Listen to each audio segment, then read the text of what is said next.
I look forward, Mr. President, to talk to you about, obviously, Afghanistan, which is a big issue for us Pakistanis, because stability in Afghanistan means stability in Pakistan. We also want to talk about all three neighbors, Afghanistan, India, Kashmir, and of course Iran. We will discuss the situation there, because all three neighbors of Pakistan. And he lives in a very friendly neighborhood. I mean, as if there are not already enough challenges. Mr. President, after your last meeting with the Prime Minister, you offered to mediate between India and Pakistan over Kashmir. And since then, the situation has gotten more complicated, and India continues to deny or accept any mediation. So where does it also stand now, and don't you think it would always stand? If I can help, I would certainly do that, and it will be dependent on both of these gentlemen. One without the other doesn't work if you're going to do mediation or if you're going to do an arbitration. But certainly I would be willing to help if both Pakistan, let's say, and India wanted me to do that. I am ready, willing, and able. It's a complex issue. It's been going on for a long time. But if both wanted it, I would be ready to do it. No, but Mr. President, but the only thing is, reverting back to my question in the Oval Office on Kashmir, yes. You know, the thing is, you are asking both the parties to accept and agree. One is aggressor, violator of the UN resolutions, and plus non-compliance, plus merging Kashmir into its own territory. This is the kind of reporter I like. I like this reporter. How can you? Are you a member of this team, or are you? I'm not a member of this team. I'm an independent journalist. You're saying what you think. Let me complete my question, Mr. No, but I have to be requested. How can you make an aggressor and an aggressor meet and the violation of the UN resolutions? Very fair question or statement. Let me put that one down as a statement, if you don't mind. But you're right.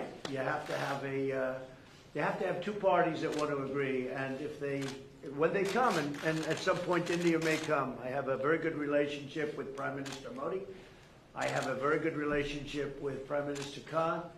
And if at any time they say, we have some points that we think we can maybe iron out, I think I'd be an extremely good arbitrator. I've done it before, believe it or not, and I've never failed as an arbitrator. I've been asked to arbitrate disputes, pretty big ones, from friends, and I've done it in a good, successful fashion. If I can be of help, you know that. If I can be of help, let me know. But you'd have to have the assent also from the other side.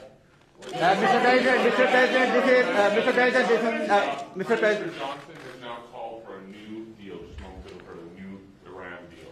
This is the first time he's called for that. I wonder what your reaction to it, and have you discussed that with him? Well, I think that's why he's a winner. That's why he's a man that's going to be successful in the UK, and I think that's great. You're talking about Boris, yes, right? Boris is a man who, number one, he's a friend of mine, and number two, he's very smart, very tough. And he does want a new deal, because the other deal was ready to expire. It was a very short number of years left. All that money paid and wasted.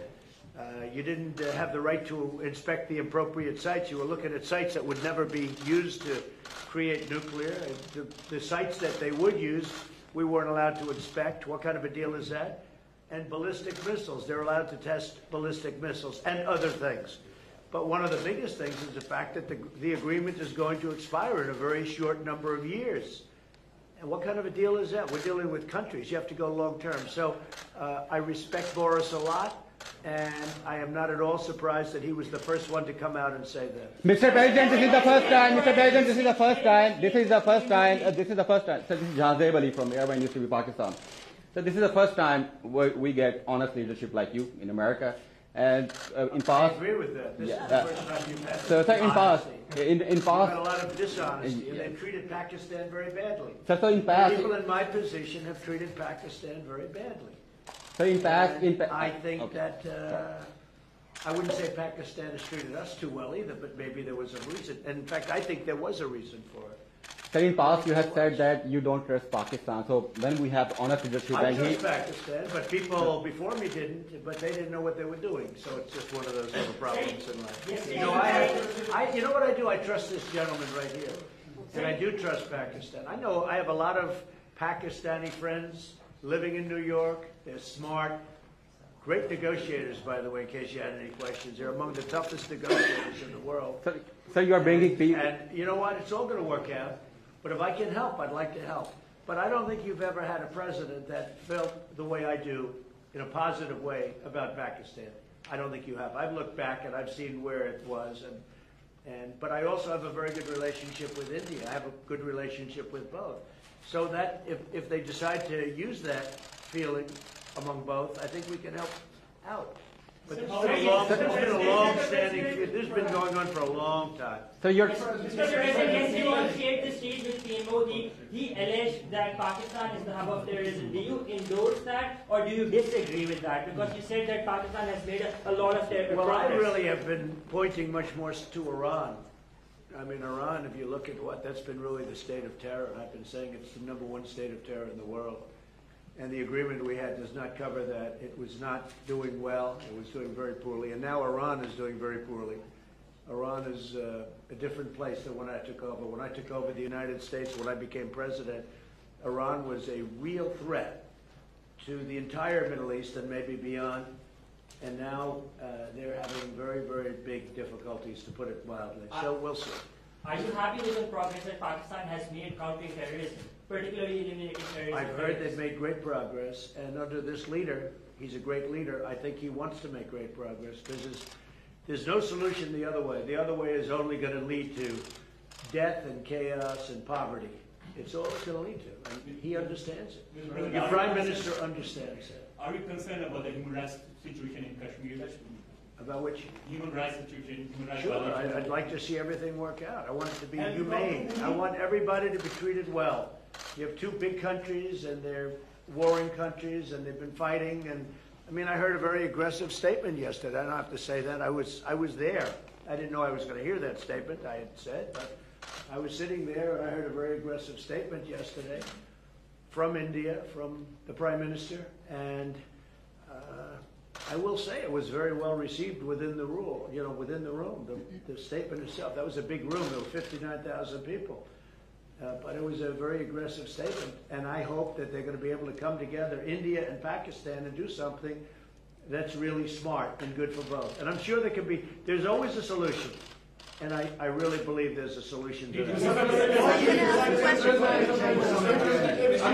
If you can have the you might find a Nobel Prize. Mr.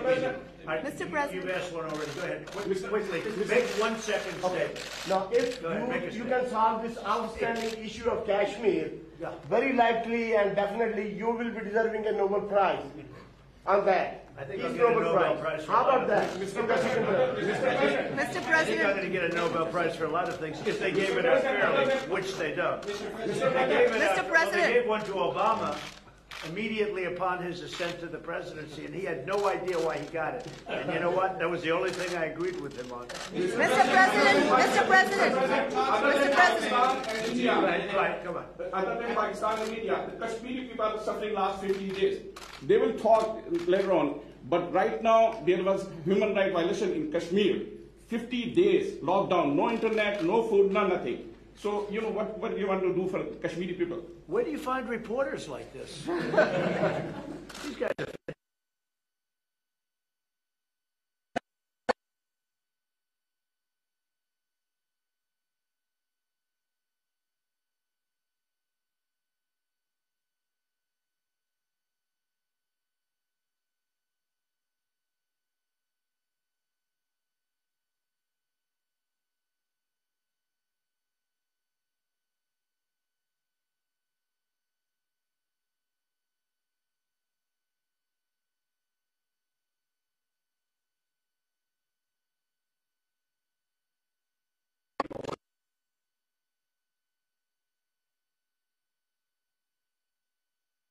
with a little strength. They thought they went in with weakness, and I canceled everything.